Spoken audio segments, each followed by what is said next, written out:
time there was truth in journalism, where brave men and women gave voice to the voiceless. But then the corporations bought the journalist, poisoning the news that we are fed. With those tainted sources, all we ever ate was a steady diet of status quo. This hijacked narrative hid the truth of mass suffering, injustice and corruption throughout our land. Status quo, status quo, status quo, status quo. To expose this shift to oligarchy came a band of honest journalists. They left the studio and hit the streets to give the microphone back to the people. From sea to sea, the people were empowered to share their truth. Their voices no longer stifled, reclaimed their power. Join the media revolution now.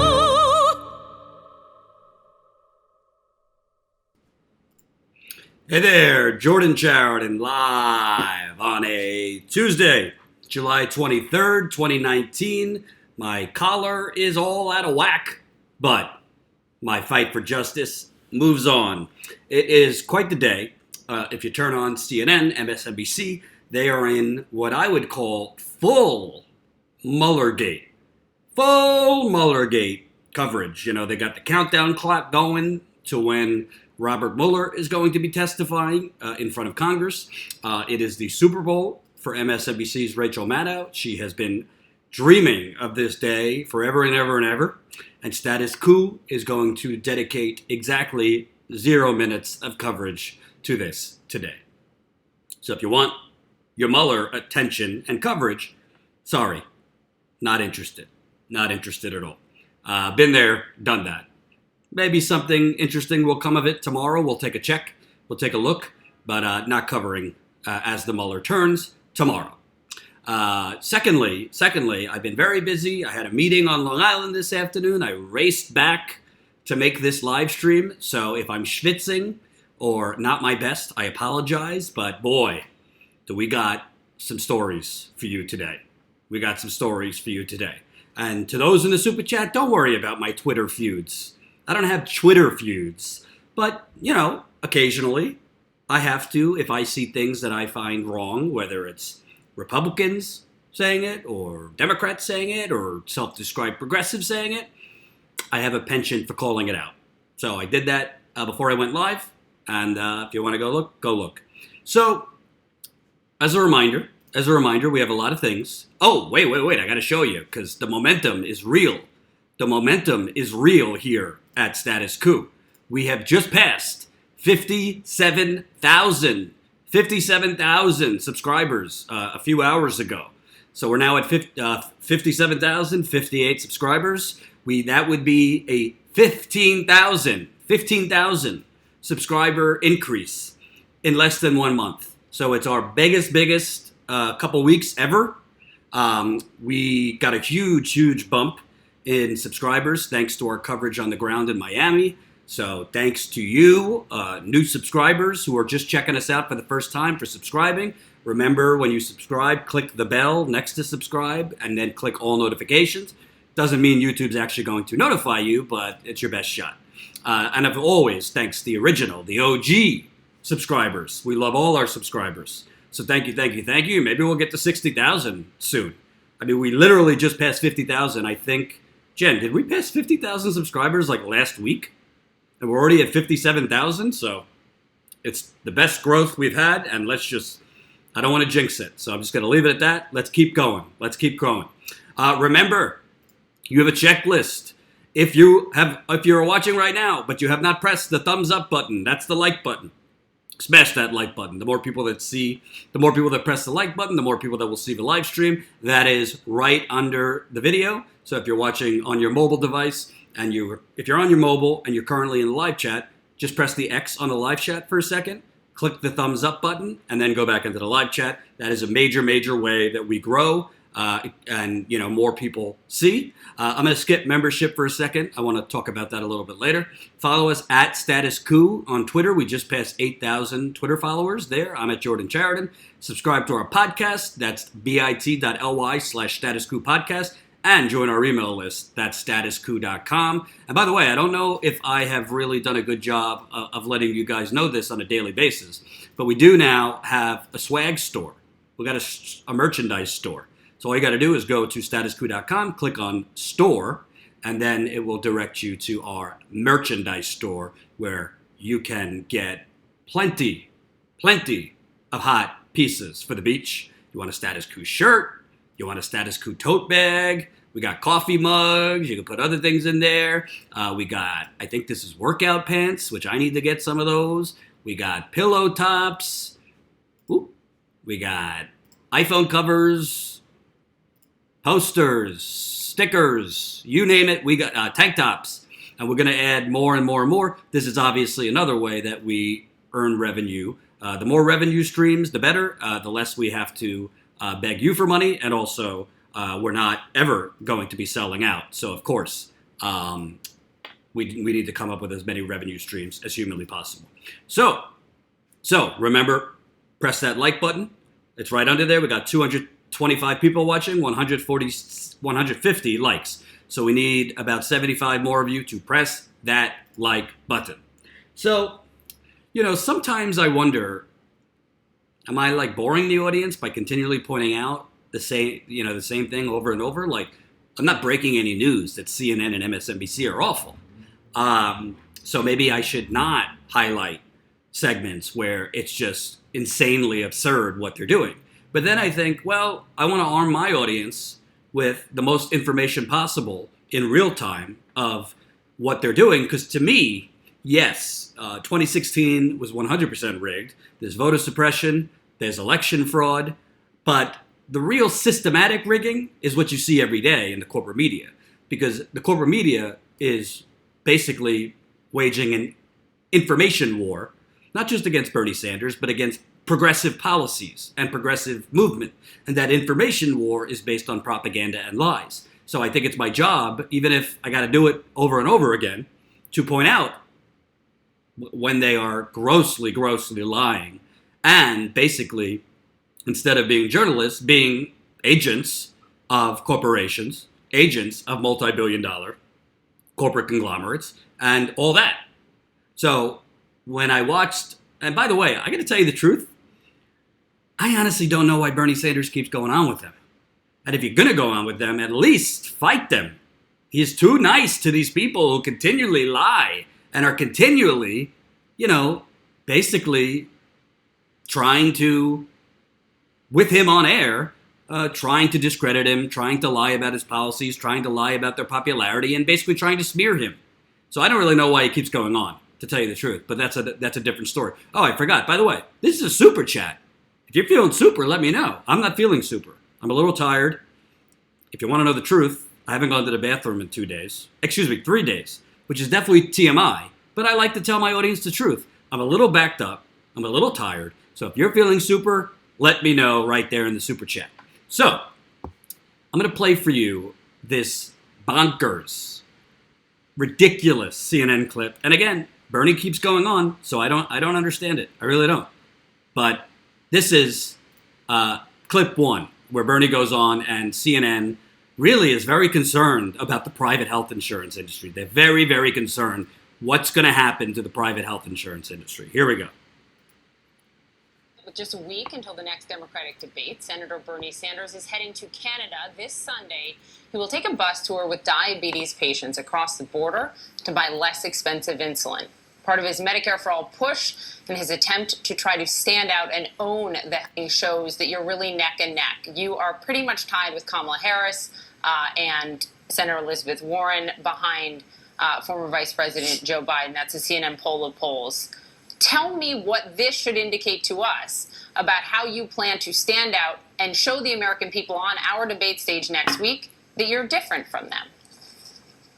Well, I'm not worried about polls now. We don't have the first ballot being cast until 6 months from now. What I am worried about is that millions of people in our country Sorry to cut you off, Bernie, but I got it. That was line number one. That was line number one, and I don't understand. I really don't understand why Bernie Sanders does not call it out. Bernie Sanders is not essentially tied with Kamala Harris or Elizabeth Warren. I mean, I just showed you this yesterday. Bernie Sanders is number 2 in the most recent Iowa poll. He's number 2 in the most recent New Hampshire poll. And he's number 2 in the most recent South Carolina poll. So he's number 2 in most of the early states. Bernie Sanders also, in a recent Gallup poll of all the candidates, had the highest favorability among any candidates, meaning he's the most liked among every candidate. Bernie Sanders, in the most recent, I think it was Democracy for America, a progressive group, straw poll, Bernie Sanders is far out ahead. So she's putting forth something to make it seem like you're essentially tied with Kamala Harris. You're essentially tied with Elizabeth Warren. Hold on, let me get you the thing. CBS, here we go.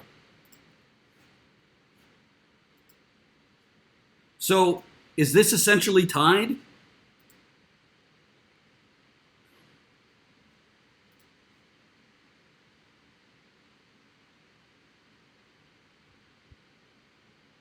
Iowa, 19%, Warren 17%, Kamala Harris 16%. New Hampshire, Bernie Sanders 20, Elizabeth Warren 18, 12, Kamala Harris 12%. South Carolina, 17 for Bernie, 12 for Kamala, Elizabeth Warren 12%. And by the way, yes, Bernie's only up by 2 there, 5 there, 2 there, as I've shown you over and over and over and over and over and over and over. All of these polls are wildly undersampling younger voters. Younger voters. Secondly, I mean, I'm going to whip this out right now. This is a Politico piece, which astoundingly was pretty decent, basically showing that Bernie Sanders is beating Elizabeth Warren in almost every single important demographic you could ask for. Yet, Bernie Sanders doesn't challenge the CNN anchor on her falsehood that they're essentially tied. I mean, let's take a look.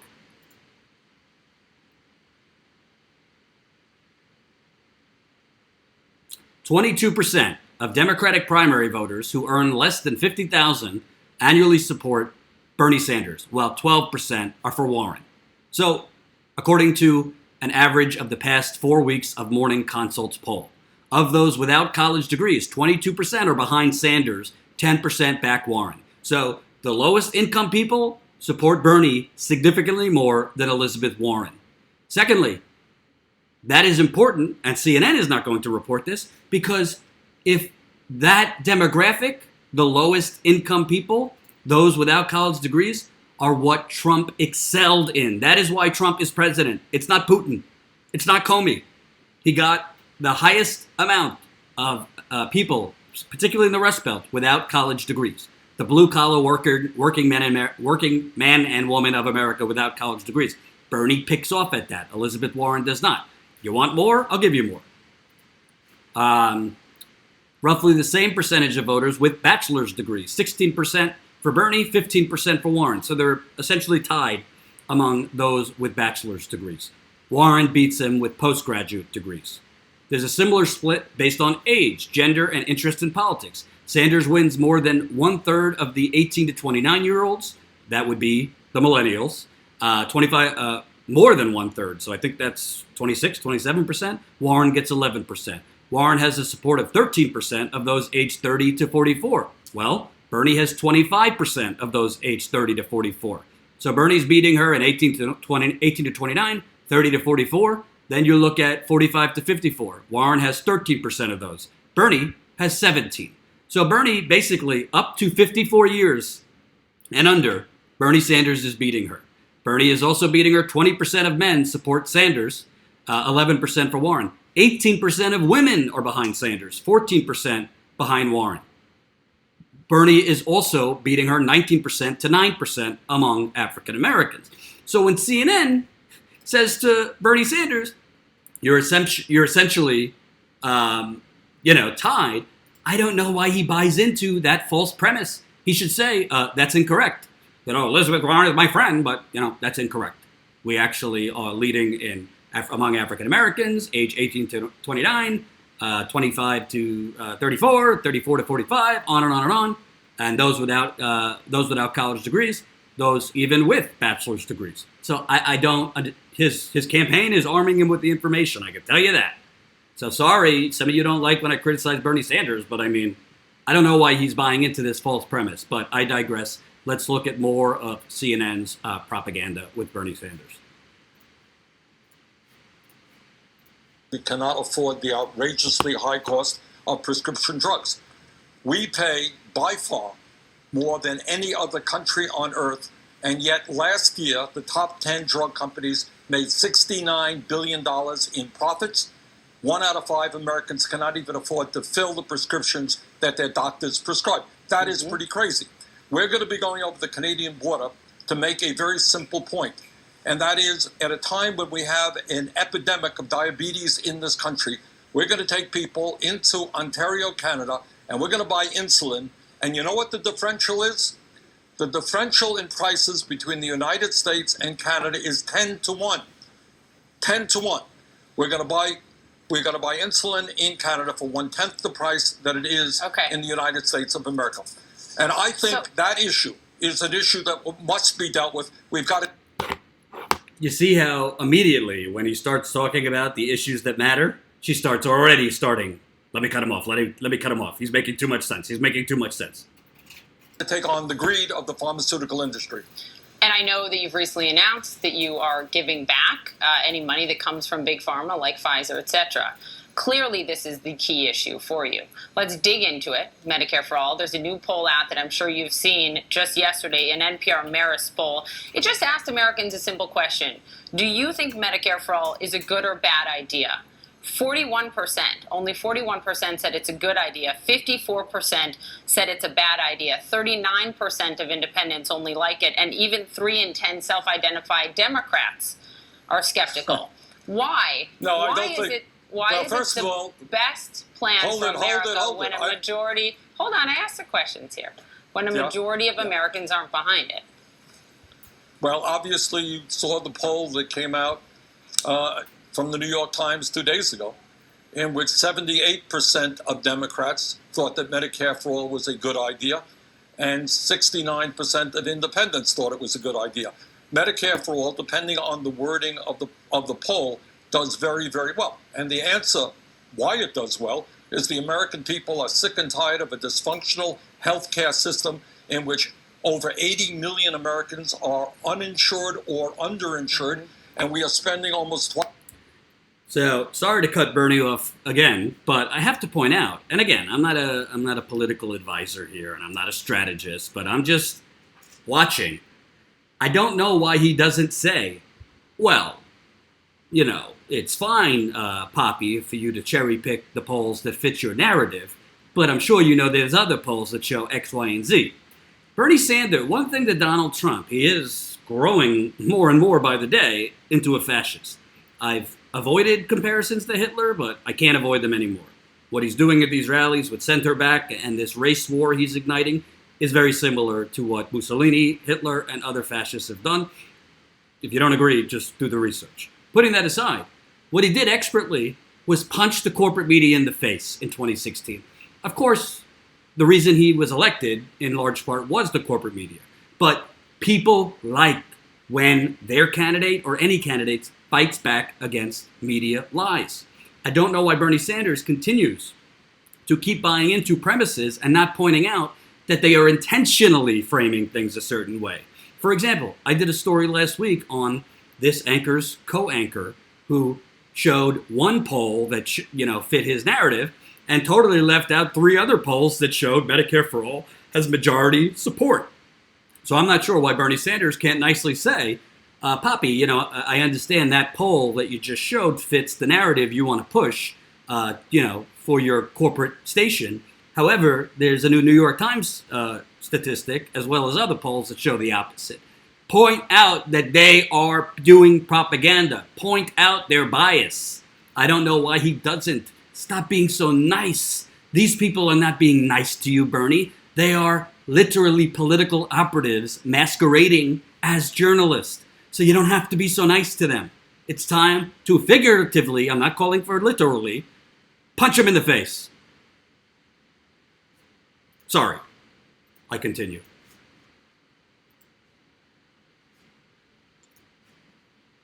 Twice as much per capita on healthcare as do the people of any other country. The American people are sick and tired of seeing insurance companies become rich while they can't afford the healthcare that they need.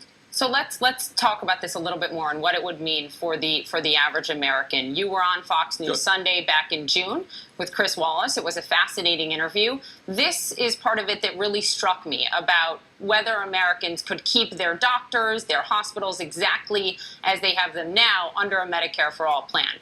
Here you were.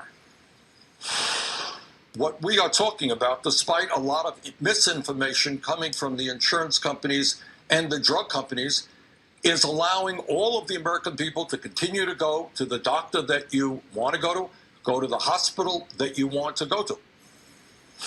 I really like my doctor, and I'd like to keep going to her. But what if she decides, Senator, that a Medicare for All plan doesn't pay her out enough, and she's going to just take private patients that I would have to pay out of pocket to go to her? And that's okay for me, because I can afford to. But it's not okay for most Americans. Could they still keep their doctor if their doctor decided these rates aren't enough for me? That is not. So before I get to Bernie's answer, I want to point out, and remember, if you haven't pressed the like button, we got 430 people watching right now. We only have 261 of you have liked this live stream. It's the thumbs up button right under the video. The more people that press the like button, the more people that will see the live stream. So if you're watching on your phone, just quickly X out, press X of the live stream, press that thumbs up button, and then go back. We need all of you to like. Even if you don't like me, just fake it till you make it. Press that like button, smash that like button, like.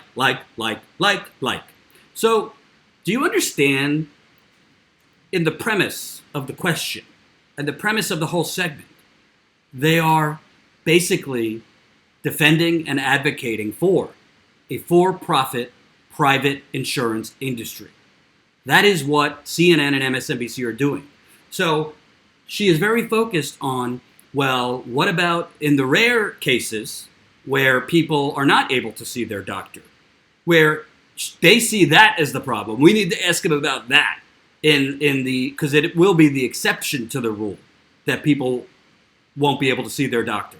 But they are very focused on the plight of the private insurance companies and the for-profit system, rather than the fact that the majority, an overwhelming majority of people can't afford to see their doctors. It's not about whether they could see the doctors they want.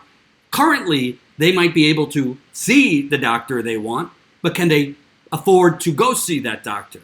So we all have access to a lot of things. I could go and go to an open house. I have access to that open house, but can I afford the house that's on the market?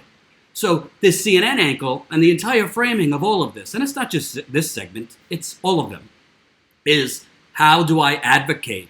How do I pretend to be a journalist and pretend to be neutral and pretend to be, worried about the American people?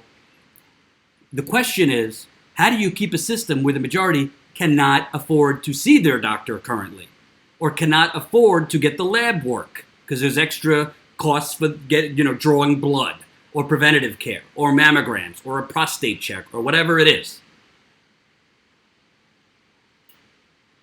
So this CNN anchor in the framing, and it gets worse, is just oozing with concern for the private for-profit system. Thank you, Kat Dooley, $2 in the super chat. This is a super chat. We appreciate all contributions in the super chat.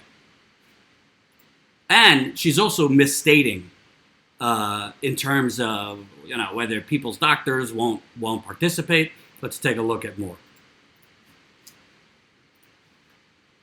The way the system is going to work. The system is going to work similar to what exists in Canada. And what we are going to see is an expansion of Medicare, where almost all doctors are now in Medicare, to cover every man, woman, and child in this country. what we are talking about is a 4-year transition period. Right now, as you know, eligibility for Medicare is 65. We take it down at the end of the first year to 55, next year 45, next year 35, and then we cover every man, woman, and child. And by the way, what we also do is expand Medicare coverage for seniors to include dental care, hearing aids, and eyeglasses, which are not currently covered by Medicare. That matters. But I'm just asking you, the fact of the matter is that not all doctors take that because they don't all like the rates that they're paid. So can you 100% guarantee to all Americans that their existing doctor would see them under this plan and they would not have to pay out of pocket a private rate? But as you well know, right now, all Americans cannot go to the doctor that they want within their own insurance program. And I think the system is broken and it needs to be fixed some way. But you said earlier this summer that people could essentially keep their doctors in their hospitals. And I'm just wondering, is that 100% true for every American? Well, under Medicare for All, as I said on that show, every American will be able to go to the doctor they want because doctors will be in the Medicare for All single-payer program, as they are right now in the Medicare program. Look, the time is overdue, it seems to me, to end a dysfunctional system which enriches the drug companies and the insurance companies and do what every other major country on earth does. Guarantee health care to all people, freedom of choice with regard to the doctor and the hospital, and at the end of the day, we will save the average American considerable sums of money on the amount of he or she has to spend on health care. Okay, so that's your guarantee to the American people. So, before I move on to the rest of the interview, which got much, much worse to the point where, see, that's the ambulance coming. That's the ambulance coming. I got to be honest with you. Some of you don't like it, but that was just a weak sauce performance by Bernie Sanders. It was. Now, he's running around the country, might be tired, whatever. I'm not, attacking him, but that was just weak. Because, let me tell you something. What he should have said is, well, Poppy, you do understand supply and demand, right? You understand how the economy works? So, if all Americans move into a Medicare system, Medicare for all, then these private doctors that you're currently saying not all doctors accept Medicare because they don't get enough of a payout. Well, this is going to be the entire consumer class, meaning including the entire American people are in the Medicare program, meaning that doctor isn't going to have a client base if they don't take the payments. Those doctors are not going to have patients if they're not willing to participate. Sure, they'll have if they want to be the exclusive doctors to the 1%, people who live on Park Avenue in New York City, sure, they could refuse to participate, but the overwhelming majority of doctors are not going to have a choice but to participate if they want to make any money. I mean, that's just how the economy works. That's how supply and demand works. That's how consumership works. Thank you, Christine Danielson, 50 Noak. Jordan, my mom likes her doc, but had to change docs, but because the insurance company made changes. So she was not even on Medicare. Poppy pissed me off, corp cheap. Okay. David Brown, $2. Keep fighting ignorance. We're trying.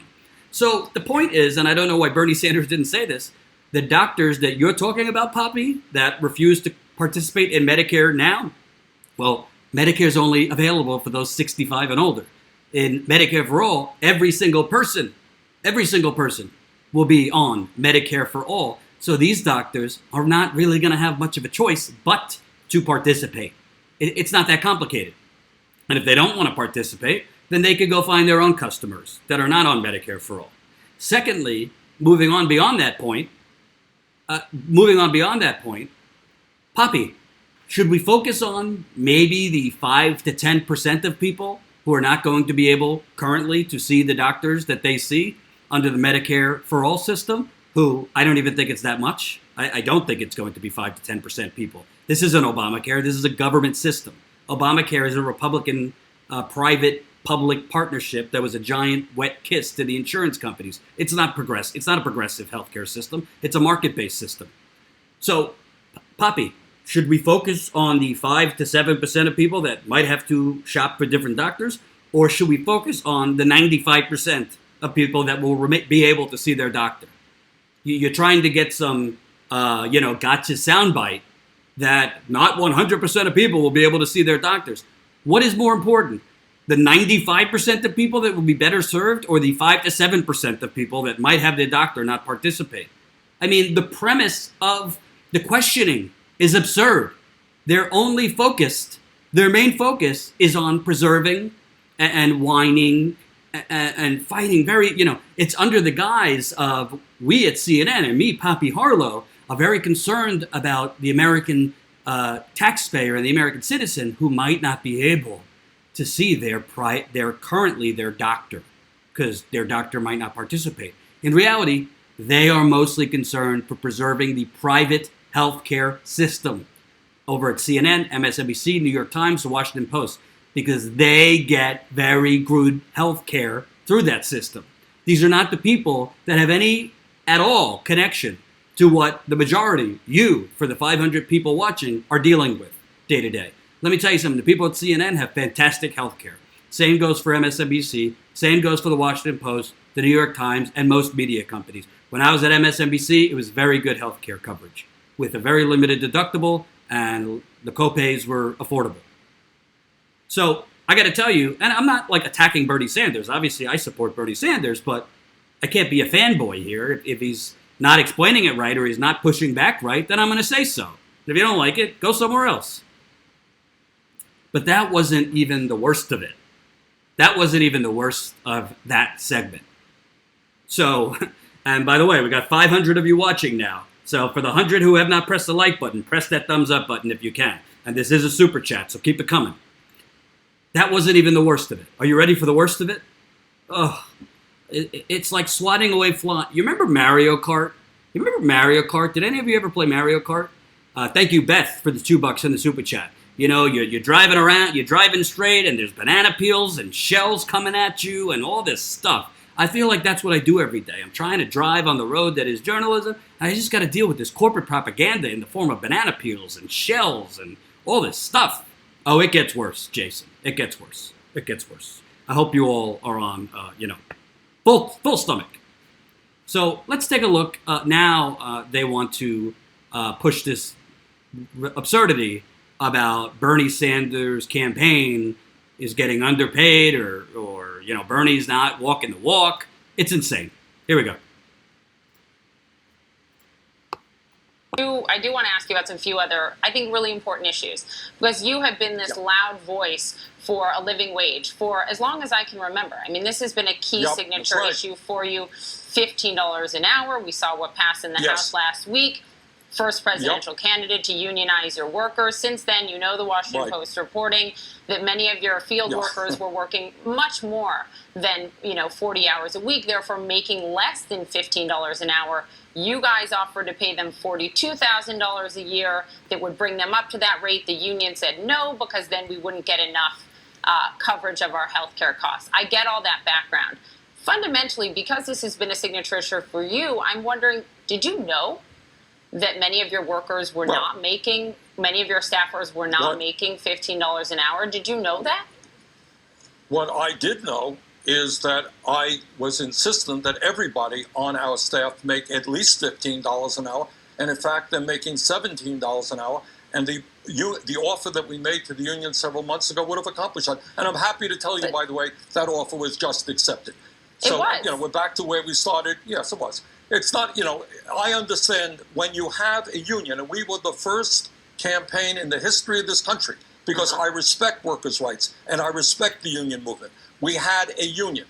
We made an offer which would have addressed that problem several months ago. It was rejected. We underwent negotiations. It is now the offer. It has been accepted. So starting today, all of those workers that are salaried will make $42,000 a year, or equivalent to $15 an hour?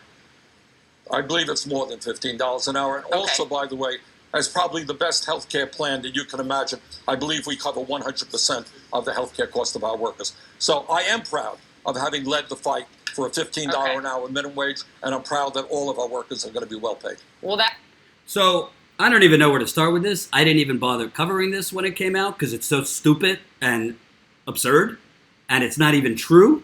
So let me debunk the propaganda because, frankly, I think Bernie Sanders didn't get enough sleep before this interview. To me, this wasn't his best work.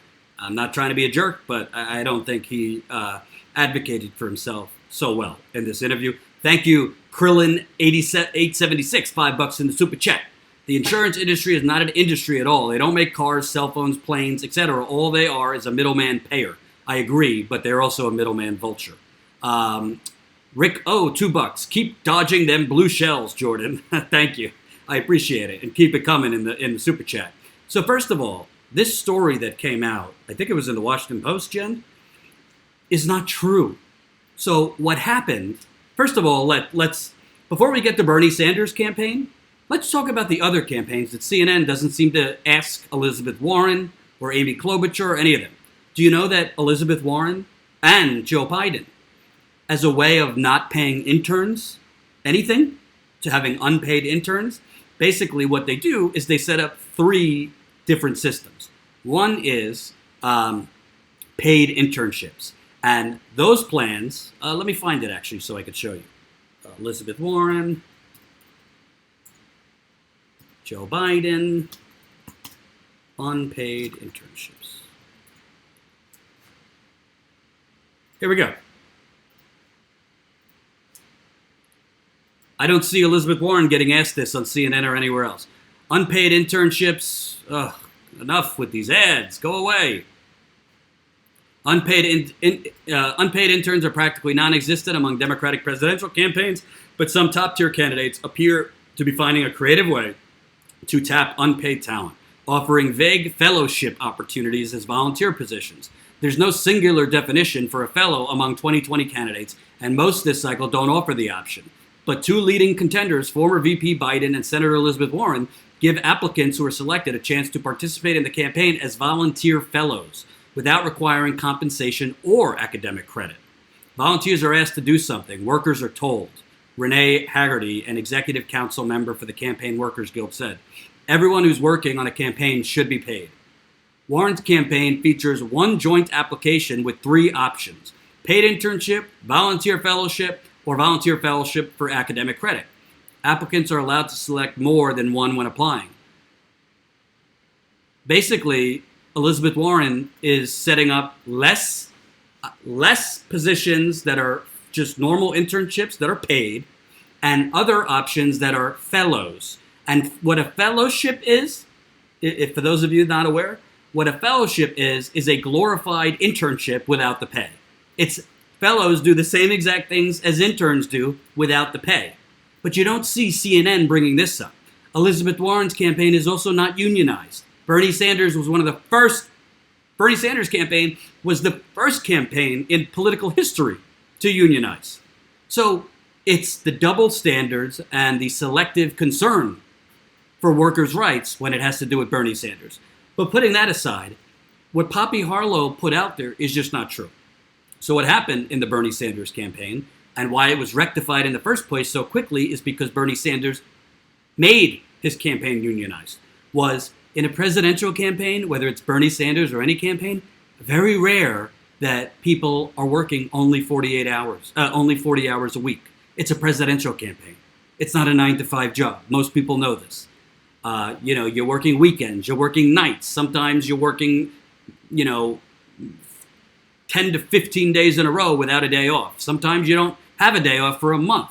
This is presidential campaign politics. So Bernie Sanders' campaign was paying $15 an hour for 40 hours of work. What was happening was people were working more than those 40 hours, and some people in the campaign, I don't think it was like a huge amount of people in the campaign, complained that they were working all these extra hours, so ultimately they weren't getting paid $15 an hour. I think those people in the campaign, instead of leaking it to the Washington Post, should have went to the campaign manager, Fez Shakir, because Bernie's campaign was willing to iron it out. So it's not like Bernie Sanders' campaign, again, who's the only unionized campaign, was stiffing workers. It's that they're paying $15 an hour for 40 hours of work. And beyond that, because so many people were working more than 40 hours, they were falling under. Now, you could say, well, that makes Bernie hypocritical. But Bernie Sanders is talking about $15 an hour for jobs in America. If you work at a company, if you work at a hospital, if you work at whatever. This is a presidential campaign. They have a different amount of money coming in every single month. Some months are more than others. So you can't, it's apples to oranges. A presidential campaign, you're lucky if you get paid $15 an hour. I mean, this is just the facts. He could only, it's like status quo. I could only pay what money is coming in to hire new people. So it's just a dishonest argument. But as soon as those workers, who I think shouldn't have leaked it, they should have just talked to the campaign manager. As soon as it was complained about, this was months ago, by the way, they were complaining. Before the story went out, what happened? The union that Bernie Sanders allowed the campaign to have a union, the union negotiated with the campaign, and now they changed the revenue stream. So every single person is not only making $15 an hour, they're making $17 an hour. The tyranny. The tyranny. So I don't think Bernie Sanders defended himself the right way because honestly, they were making $15 an hour. It's just that they were working more than 40 hours a week, which is the case for every presidential campaign since the beginning of time. Bernie Sanders is offering better pay and better health care than any other campaign. He could be offering less money per hour. He could be offering less in health care, and that would mean his campaign has more money. So, for example, Elizabeth Warren raised $19 million in April, May, and June. The corporate media made a big stink about it, that she outraised Bernie Sanders by $1 million. Well, part of that is because she has a lot of unpaid interns that she doesn't pay, which I just showed you. So what if Bernie Sanders didn't pay $15 an hour? What if Bernie Sanders, paid $12 an hour and also didn't offer as good of health care as he wanted? He'd have more money on the balance sheet. So that's also how things work. There was also a story that Amy Klobuchar's campaign, as well as John Delaney's campaign, and a lot of these other lower tier candidates were delaying payments to their campaign workers so that they could report more money per quarter that the campaign had. I think if she would have paid her campaign workers before the FEC deadline, she would have had $6.2 million. $6.2 million she would have earned for the second quarter. But because she delayed their payment, she was able to say, we raised $7 million because they had more money in the balance sheet. So workers are getting delayed pay on some campaigns so that they could inflate their costs. So again, CNN, they know that he was paying them $15 an hour. It's that they were surpassing 40 hours a week. And because people on the campaign, you could argue, rightly, had a problem with that. They went to the union, and the union negotiated a better terms. That's what Bernie Sanders is advocating. But they're trying to make him seem like some hypocrite. It's absurd. But this is the real doozy in the interview. This was my favorite part. You ready for this? That's news. I like to end on a positive note, so very quickly here. Everyone's comparing you to Senator Elizabeth Warren. You often say she is my friend. Let's end with something you admire about her. What is the thing you admire most about Senator Elizabeth Warren as you get ready to take her on the debate stage? Well, Senator Warren is a friend of mine, and I admire the fact that we have worked together over the years on a number of issues. Anything specific? Well, look, we have worked together on a number of issues, and she is a very good senator. All right. Senator Bernie Sanders, I'm looking forward to hearing about the bus tour and seeing you on the debate stage. Bernie, can you just tell everybody how much better is Elizabeth Warren than you? Why should people vote for Elizabeth Warren over you? Bernie, do you mind? Would you mind terribly just blowing wet kisses to Elizabeth Warren? That's the positive note that CNN wants to end on. Can you basically make the case for Elizabeth Warren over you? I mean, it's unbelievable. It's unbelievable. Bernie, we're really trying hard to prop up Elizabeth Warren here at CNN. We're really trying to basically kick you out of the race. We're trying to destroy your campaign. Do you mind if you just do it for us? Can you tell, can you explain how Elizabeth Warren, she just never gets any poppy seeds in her mouth when she has a poppy seed bagel? Can you tell how, immaculate her teeth are? Can you tell people why, I'm just in this to prop up Elizabeth? And, she's obviously the better choice. Honestly, I think she would have won in 2016 if she would have ran. I'm sure CNN is going to ask Elizabeth Warren that question on the debate stage. Because they asked Bernie, so of course they're going to ask Elizabeth Warren. So the question, which wasn't even a question, it was just a marketing ploy to get Bernie Sanders to make comments favorable to Elizabeth Warren. But I wouldn't mind Bernie Sanders. I admire that she's adopted most of my policies that I've been proposing for the last 30 years. Drop the mic. Sign off. Richard Head, I am wearing pants. I don't know where you got that idea. Don't start the rumor mill. So, as I showed you, from Medicare for All to propaganda about what he pays his campaign workers, to then asking at the end of the interview for Bernie Sanders to basically fluff Elizabeth Warren's pillows, blow her wet kisses, I don't understand why Bernie Sanders keeps going on with these people. Bernie, fight the machine. Fight the corporate media machine. People want to see a fighter. People don't trust the media. I'm not from the Trump campaign. I'm not calling, they're the enemy of the people and fake news. That's just BS from Trump to basically cloak himself over his corruption. But what I am saying is, if you're going to go on with these people, figuratively knock them in the face and call out the propaganda. No one's going to do it for you. You have to do it for yourself. I digress. So before I move on to the next topic, I want to remind you, to the almost 500 of you watching, Status Quo is growing. We're growing through our YouTube predominantly. We just passed 57,000 subscribers, but we're also trying to grow our paid membership. We're going to Detroit this coming weekend. We're going to be covering the second debate. Of course, we're covering many other stories in the field, but we can only do as far as you take us. We can only go as far as you take us. So I hope, for those of you who have not signed on as a member, go to statusquo.com/join. Check out the options. You can become a member for a cup of coffee. $5 a month, $10 a month, $20 a month, or $179 annually. Membership is how we grow for the long term. People ask me, Jordan, it's great that you want to cover the disappearing middle class, the controlled demolition of the working class, environmental genocide, water contamination, police brutality, local corruption, local progressives. But how do you do that? I mean, how do you make a business out of that? A people-powered business. This is how we do it. So our goal, it's a lofty goal, we don't have that much time left, is to get to 700 members at the end of this month.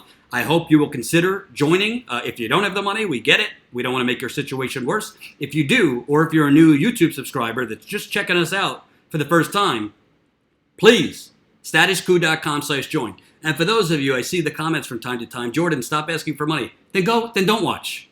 Okay? You can't have it both ways. You can't complain about, the corrupt corporate media, and they're terrible and they're corrupt, but then corrupt when ethical and actual independent media fighting the corrupt corporate media, you complain.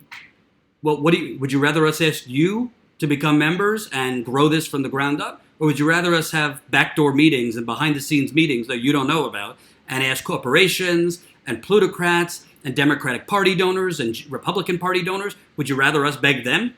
Because I'm not going to do that. So if you have this, I just don't understand people that complain that way.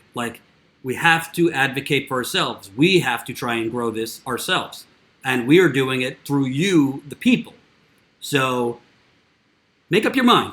You either want corrupt corporate media that takes money from the very interests that are screwing you, the same people complaining, or you listen and you don't mind that we promote ourselves and try to grow through a paid membership model. I don't know what's so terrible about that. Thank you, Maddie Perry, $4.99 in the super chat. The establishment is pushing everyone else but Bernie. Now even NPR is pushing a single payer over Bernie's Medicare for all. Told you she's fake. Yep.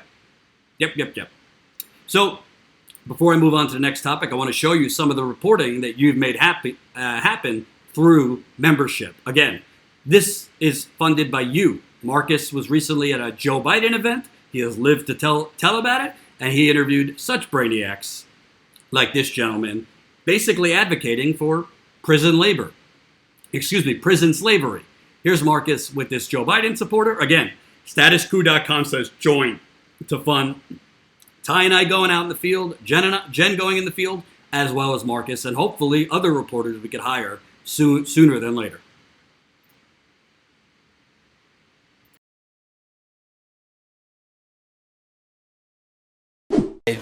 I don't like the direction our country is going right now at all whatsoever. I want us to be able to have continuity between everybody. You don't have any problems with racism or anything at all. Let's talk about things. Let's make it work. And I just want to see right now. It's going to be one-sided more than anything else. Yeah.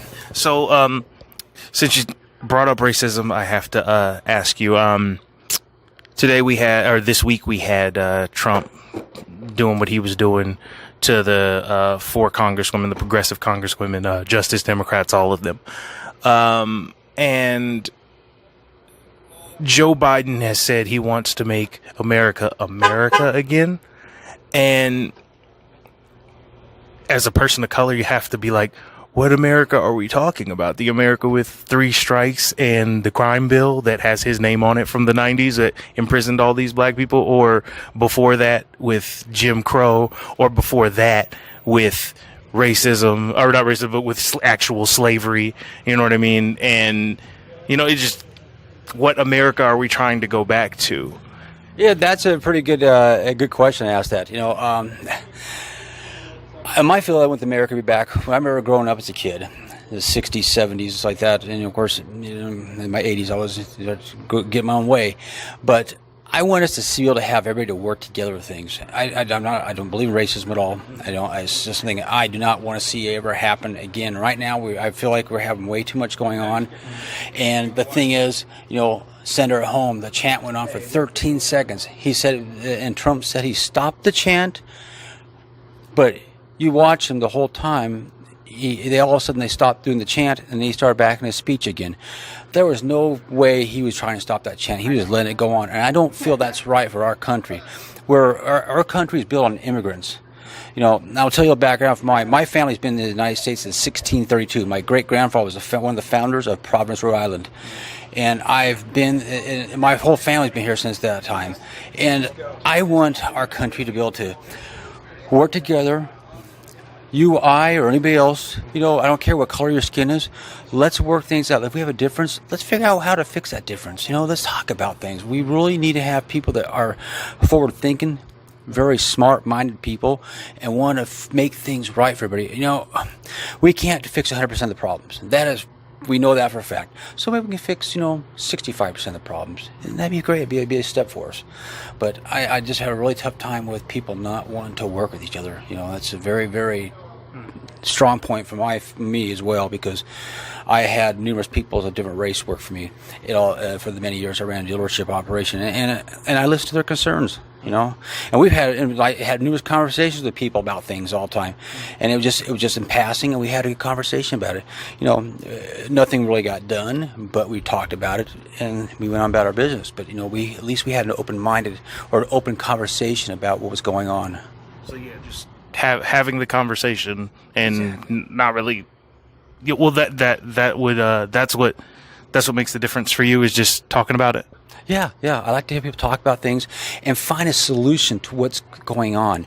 If you can find a solution, or get some sort of a group together, like they do when you're trying to market a product, get some focus groups together and talk about it and see what we can do to fix the problem, whether it is slave labor or something like that, or sweatshops overseas. I'm a very big made in America kind of guy. I want to buy American made products. I always have, and always will.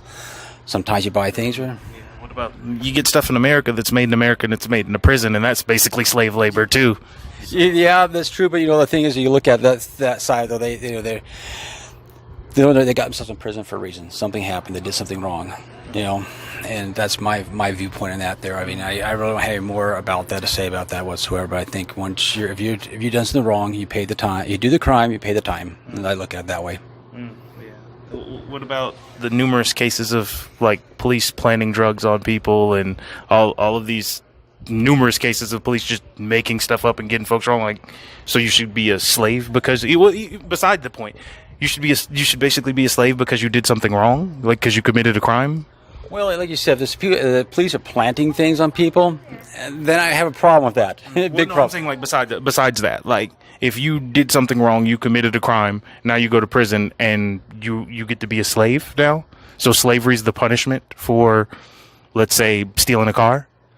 Well, that's a very good point you're making there. It really is, and I really, be honest, I really have a comeback for that at all. Like I said, my feeling is if you've done something wrong, you pay the time. And you see numerous documented cases of people have done things that never would, for example, they get exonerated from DNA, so like that. I'm trying to get off track here, but the thing is, if you do something wrong, something like that, then you got to somehow pay some debt back to society. I don't believe it's being slave or labor or anything at all. You're paying your debt back to society. You've done something wrong. Oh no, I'm definitely in agreement with you there on paying your debt to society. I took a little issue with that part. I was like, wait, no, prison slavery is not okay. But yeah, so I just wanted to hit you with one more question, and then I'll let you get back in there because they're getting ready to start soon. On Joe, just kind of tell me, like, Joe Biden's your guy. You have 10 seconds to tell the world why Joe Biden is your guy. Go. Joe Biden is the best choice for America. I see far fit for everybody out there. He's been in the White House before. He knows how to operate it. He knows policies, procedures, and he understands how the political process works. I think that he'll be the best guy for us, and I hope that he does make it all the way through to the primary, and we vote him in as president of the United States. Okay. Yeah. Thank you. Thank you so much. I really appreciate you. Very much. All right. Have a good one. You too. Mm-hmm.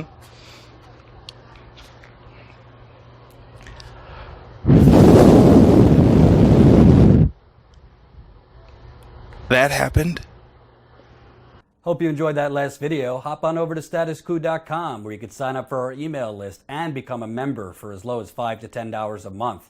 Membership is how we grow. That's statusquo.com/join. And remember, join our email list so we can grow the revolution with you.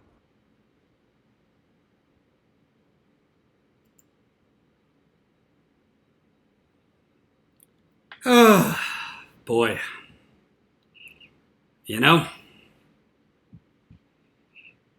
We talk to these people so you don't have to. I mean, where do you even start? Where do you even start with these people? And remember, become a Status Quo member so that we could get out into the field and cover more of these stories. We're at 633 members right now. Every single person matters. So even if you sign up at $5 a month, it makes a big, big difference. So keep Marcus here, keep Ty and I funded so we could get out in the field. Keep the money coming in. You could do $5 a month, $10 a month, or $179 annually. You also get great content. We do a members call every month. We do behind the scenes footage. We're going to have more behind the scenes footage because Ty is moving here next week. So Ty and I will be doing more content just for members. So all of your contributions matter. So good job by Marcus. I probably would have been a little bit more aggressive with this guy, but it's okay. Marcus is still getting the hang of this thing. So first of all, with this guy, he wants to just, we just need to talk. We just need to, it's like Elizabeth Warren saying, let's just get everybody to the table. Everybody needs to get to the table on Medicare for all. Number one, we got 12 years until there's irreparable damage to the planet. And by the way, if you just look on Twitter every day, there's already damage being done that is almost irreparable. New York City is flooding by a little bit of rain. Okay? So we don't have time to just, let's sit and talk. 40-something percent, I think it's more than that, but 40% of Americans cannot afford a $400 emergency. Half of America lives in poverty. and we're supposed to just get together and sing Kumbaya and talk? Give me a break. Not to mention, community after community after community after community has their water poisoned. 11 years now. Thank you, Kathy. So Joe Biden's people, because generally they're in a decent position economically, they think, we have time for talk. And we have time, let's just kind of, it's like a weed whacker. Just take the weed whacker, let's skim around the edges, a little fix here, a little fix here. No, we got to systematically, radically change shit right now, today. Secondly, his response on why he's for Biden. Yeah, Matthew, got $60 in the bank right now. Why he's for Biden? Oh, he's been in the White House before. He knows how politics works. Yeah, that's the reason that I don't want him, because he's the problem with politics. But you don't see that because you watch MSNBC or CNN. Jordan needs to relax and X-lax. It's a good one. Will Jordan be at the Jimmy Dore show in Brooklyn next month? I was not invited to be on stage with Jimmy, but I will be in the audience. You bet your bottom dollar. I will be there. So then you have this guy who obviously doesn't realize why there is so much crime in America to begin with. There's a lot of crime because people are economically desperate.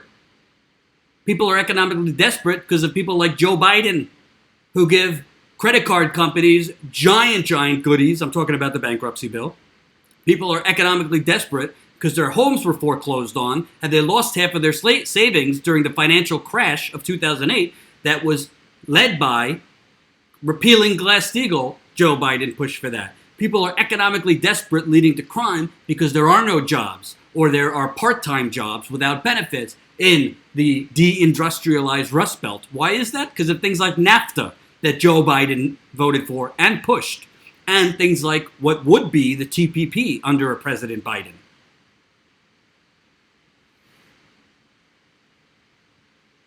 So these people, these older people, most of the Biden supporters are older. They're not all terrible people, but they're all wildly out of touch and very, very disconnected from what the majority of the country is dealing with, because they're not themselves dealing with it. And basically, these are Republicans, a Republican, country club Republican mindset, who think women should be able to choose what happens to their bodies. Number one, that's not how you're going to defeat Donald Trump. And number two, this is wildly out of touch with the severity of the crisis in America. We have an economic crisis, we have an environmental crisis, we have a water crisis, we have a police brutality crisis, we have a economic violence, a gentrification crisis. We have crisis after crisis after crisis after crisis. Kip Winter, fantastic name. We are going to be changing the backdrop once Ty moves here. Probably going to get a green screen or something like that. Richard Head, he makes oppression look sexy. These people. And Marcus was respectful. I might have been a little more confrontational, but this is the Joe Biden supporter. This is predominantly older Americans. And I'm not knocking all older people, because a lot of older people that watch Status Quo and progressive media, a lot of older people that like Bernie Sanders and Tulsi Gabbard and progressive candidates. But unfortunately, there's more older people that are so out of touch with the crisis that their grandchildren or their kids are dealing with. They need to stop watching CNN, stop watching MSNBC, stop reading New York Times politics section, and go talk to people in our generation, the millennials. Go talk to people, their kids' ages, even in their 40s. People cannot afford incrementalism. People cannot afford, this attitude of let's just bring everybody to the table. Yeah, we're going to bring everyone to the table, and the lobbyists will just disappear, and the special interest groups will just disappear, and the super PACs will just disappear, and we'll just get everyone to the table to have a discussion. It's absurd. It really is absurd, this attitude. Which brings me to Joe Biden today. Effectively, Joe Biden released a criminal justice plan, which to me is effectively an arsonist who burns down a house, then proposing fire safety regulations. Former Vice President rolled out his criminal justice plan Tuesday as the frontrunner has come under fire. First pass record from 2020 Democratic opponents. The plan focuses on preventing crime, eliminating racial disparities, and providing second chances for those who have had contact with the criminal justice system. Biden, like Booker, Buttigieg, and Bernie Sanders, calls for the end of mandatory minimum sentences for nonviolent drug crimes. The reason we have those is because of Joe Biden's crime bill, including some put in place by bills passed by Biden. The Biden plan calls for treatment for those who suffer from addiction rather than incarceration, increasing federal funds for drug courts, and an elimination of the disparity in how crack users and cocaine users are charged and sentenced, also enacted while Biden served on the Judiciary Committee. So he's proposing basically fixes to the very toxic, regressive, damaging law that he pushed for in the 1990s. On marijuana, Biden, like other candidates, will decriminalize the drug. The former vice president will also automatically expunge records for those who have been convicted of marijuana-related offenses, but unlike some of his presidential opponents, he does not call for the federal legalization of the drug, but rather for it to be made a Schedule II drug so more research can be done on its effects.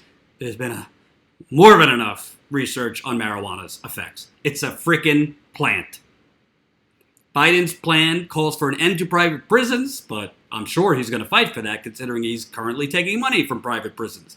An end to cash bail and the death penalty. I would expand the Justice Department's purview to address police and prosecutor misconduct. It would also institute an independent task force to tackle discrimination as well. One unique feature of Biden's plan is the large emphasis on juvenile criminal justice reform, investing $1 billion annually to keep minors from being placed in adult prisons and expand funding for after-school programs, community centers, and summer jobs. The Biden plan would provide $20 billion in grants for states that find methods to reduce crime and incarceration, citing a proposal from the Brennan Center. The plan would be paid by the saving incurred by reducing incarcerations over 10 years. Honestly, I don't care enough. I don't care to read it more because Joe Biden is not somebody to be trusted on criminal justice reform. Sorry. Thank you, Matty Perry, $4.99 of the Super Chat. Bernie knows how to play this, how the game is played well. We'll see him play it next week. Matty, I don't know about that, man. There's now, a pretty big preponderance of evidence dating back to 2016's debates and now the first debate. If Bernie Sanders knows how the game is played, he's refusing to play it. So I hope that Bernie Sanders is a lot more aggressive in this second debate. But unfortunately, I'm not holding my breath. Because the fact that Bernie Sanders was not aggressive in the first debate allowed Kamala Harris to jump up 8 to 10 points in most polls. That's the truth. He has to put on his fighting gloves, even against Elizabeth Warren. He could go lighter on Elizabeth Warren than other candidates, but he's got to put on his boxing gloves because that's how people respond. And people need to see not only that he has the policies, but he has the fight in him. And only him could point out that Elizabeth Warren is kind of hedged a little bit on certain things about Medicare for all. Only him could bring up Joe Biden voting for NAFTA, being for the TPP, the crime bill, welfare reform, the Patriot Act, the bankruptcy bill. The list goes on and on and on. So we'll see if he plays the game a little better. Thank you, Ali, $1 in the Super Chat. But I don't care to really list what Joe Biden's proposal is, because why would I vote for the very art person who burned down the house to then fix fire safety codes in America? Thank you, Artificial Morphison, $5 for the Super Chat. MSM isn't fake news. It's very carefully orchestrated propaganda to prop up corporate politicians and smear and belittle progressives. Completely agree. Why would anyone, whether white or black, predominantly, specifically black people, think Joe Biden is the person that's going to bring them to the promised land as far as criminal justice reform, when he is the very person that instituted and pushed, not only pushed, but vehemently fought for these things on the Senate floor as a senator. I don't want these people near my mother, these people, aka young black men. There are predators on our streets, he said. He could say all he wants, oh, I regret it, this and that, but I want somebody who had the foresight then to say it was wrong, which Bernie Sanders did. He did vote for the crime bill because of its Violence Against Women Act, but go to the videotape, he warned against the mass incarceration provisions, which Joe Biden was pushing through. So this is really basically, you come burn down my house, you get away with it, and then you are part of the meeting on how we can avoid more house fires. It's absurd. It's absurd.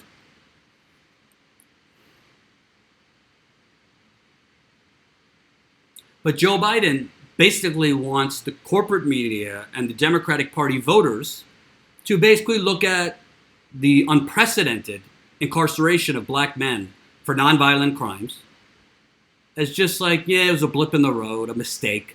This has ruined lives. This has ruined families. This has ruined a whole generation of men. You want to call this a mistake? It disqualifies you to be president of the United States. Frankly, should be more chatter about who was vetting this man on Barack Obama's team. Probably Barack Obama's brain trust that was filled with Wall Street bankers.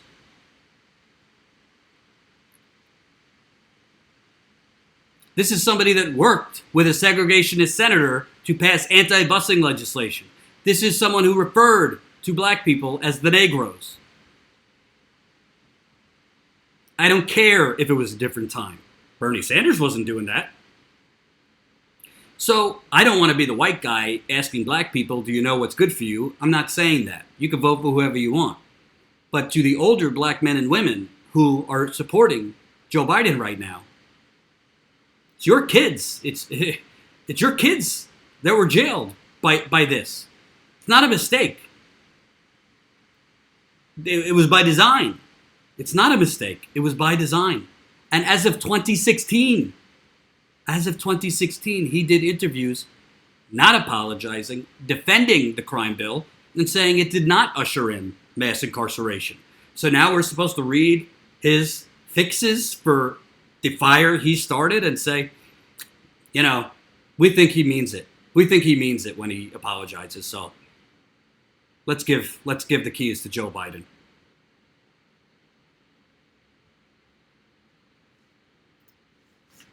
No, no, no. No, no, no. I don't think so. And by the way, to me, in 2019, if you're not calling for the end of marijuana, I don't even smoke. I smoke marijuana when it's put in front of me. I don't smoke on my own. I just never have. I don't mind people that do. That's cool. But it's just never been part of my lifestyle. But for anyone that does not support the legalization of marijuana, that's also a non-starter. You could decriminalize it all you want. It should be legal.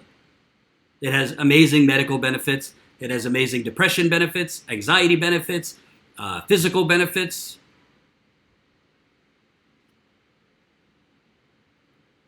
Artificial morphine. If your entire family tells you that PBS and NPR are balanced, you know what you need to do? You need to lock them in a room, make sure there's air conditioning, and have a status quo marathon.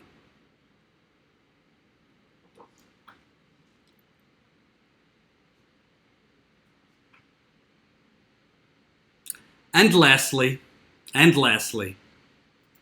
do you know, the United Corporations are not corrupt enough.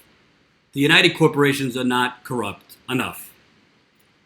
You know, we're not doing enough. You know, we're basically watching people die because they won't pay us for grossly price gouged medicine and healthcare. You know, we just put students and young people into a dark cloud of debt, strangling them for the rest of their lives so we can make money. But that's not corrupt enough. That's not corrupt enough. So now, Pennsylvania is telling parents that if you don't pay the lunch lady, we're going to take your kids. If you don't pay for school lunch, we're taking your kids. The Wyoming Valley West School District in Pennsylvania sent out hundreds of letters this week telling parents who had lunch debt to pay or their children could go into foster care. The letter, I thought this was like The Onion. The letter, which was reviewed by CNN, told parents that there have been multiple letters sent home with your child and that no payments have been made. Your child has been sent to school every day without money and without a breakfast and or lunch, the letter read. It also said failure to provide children with food could result in parents being sent to dependency court.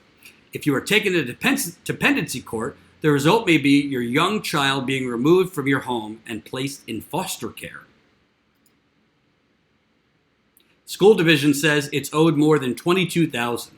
About 1,000 letters were sent to parents in the district, causing an uproar in Luzerne County near Scranton and making national headlines. Wyoming Valley's cafeteria purchase charging and insufficient funds policy says nothing about parents potentially going to court or giving up their children.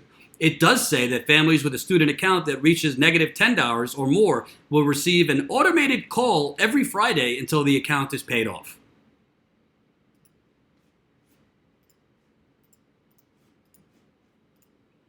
I mean, Jesus.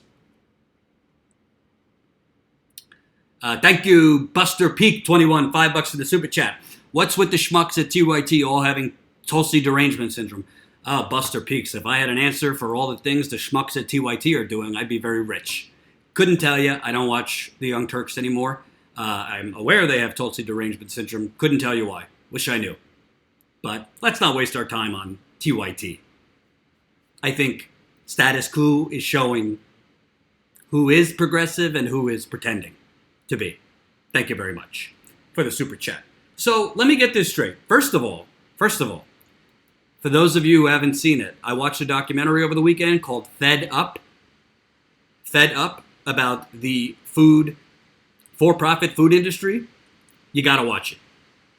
By the way, Minnesota Senator Amy Klobuchar, because she takes money from a very big frozen pizza conglomerate, basically crammed into legislation. They were trying, healthy food industry was trying to get frozen pizzas taken out of school cafeterias. Amy Klobuchar wrote into a bill some cockamamie argument that frozen pizza was a vegetable because of the tomato paste on the frozen pizza. So frozen pizza is still in schools because of Amy Klobuchar. But putting aside the fact that it is obscene to basically threaten parents to take away their kids if they're behind on their school lunch bill, the food in these cafeterias is not even food. And I'm not the healthiest eater, but the food in these cafeterias, if you watch this documentary, they got Papa John's pizza, they got Taco Bell. It's crap that is being fed to the children of America. That's number one. Number two, okay, so if parents are behind, it goes with the fact that people are working 2 to 3 jobs, people can't afford their health care, people have to choose between paying for rent or groceries or electricity, or we could go on and on. There's a lot of reasons people fall behind. Is it good for the children to put them in foster care because a parent is behind on their school lunch? Maybe you could have a payment program. I mean, what kind of country is this? How do I feel about Sam Seder? Not my favorite dude. That's how I feel. I don't watch him that much, but not in love with him. So, it's just mind-boggling. We don't care if people live or die as far as healthcare. We got an unprecedented amount of homeless people on the streets. Nobody cares. Our water is contaminated. For-profit companies, corporate media could care less. And now, if you don't pay the lunch lady on time, or you're a little bit behind, we're going to put kids in foster care. When does the greed end? Jen, you used to be a teacher. Jen, you're in the super chat, and you used to be in education. Is this obscene, or is it just me? Late-stage capitalism is right. Can you imagine, Jen? Jen has 2 kids, or anyone watching. You get a letter, we're going to put your kids in foster care because you owe $300 on school lunch.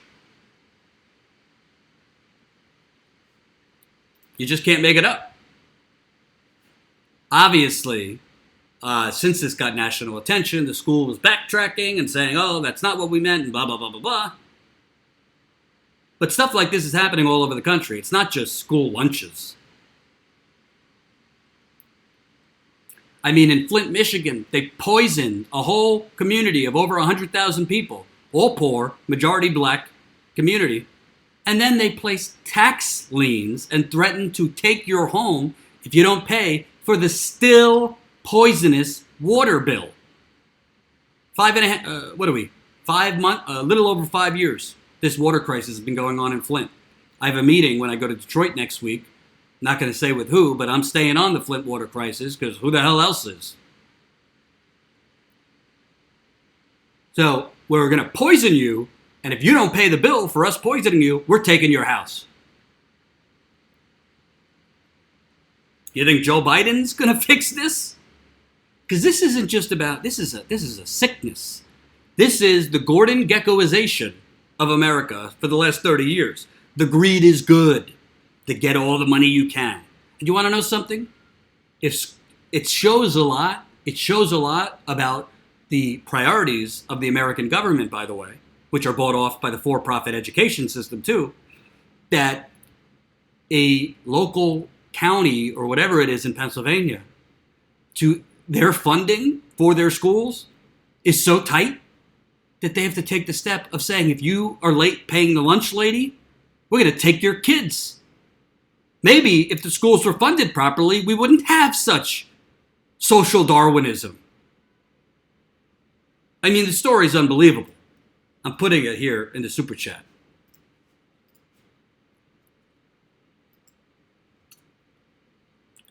But you bet your bottom dollar. The minute they start putting kids in foster care because they haven't paid the lunch lady, status quo is going to be on the ground. And I'm going to show you that frozen pizza. Which, by the way, you should watch, if you can, watch Michael Moore's documentary, Where to Invade Next. If you look at France's lunches, they have gourmet chefs coming in and cooking nutritional, delicious food for their kids. Here, have some tomato paste on your frozen pizza. And according to Amy Klobuchar, it's a vegetable. I just can't. I end with that. I bid you adieu. I'm going to end with our promo video because we have so many new YouTube subscribers. If you haven't seen our promo video, it is fire. As a reminder, folks, we're going to Detroit. We fly Sunday. The debates are Tuesday and Wednesday. We're going to be covering as much as we can in Detroit, from the debates to local protests going on, because I know there will be activists in the streets. I can promise you, CNN will not be covering what's going on in the streets. Status quo will. Okay? The corporate media reporters there will be covering the horse race, who's up, who's down, and all that BS. We will be out in the streets with the people where we belong. Please, if you're on the fence, statusquo.com/join. It's so important. I would not be continually pushing it if it wasn't our core business model. Make Status Quo the independent media juggernaut. This is the beginnings of a media revolution, folks. I'm not talking about media revolutions for a bumper sticker. I'm talking about fucking shit up and changing shit. Thank you for watching. Remember, most people are not lacking compassion in this country. Most people have no idea what's actually going on. Peace out.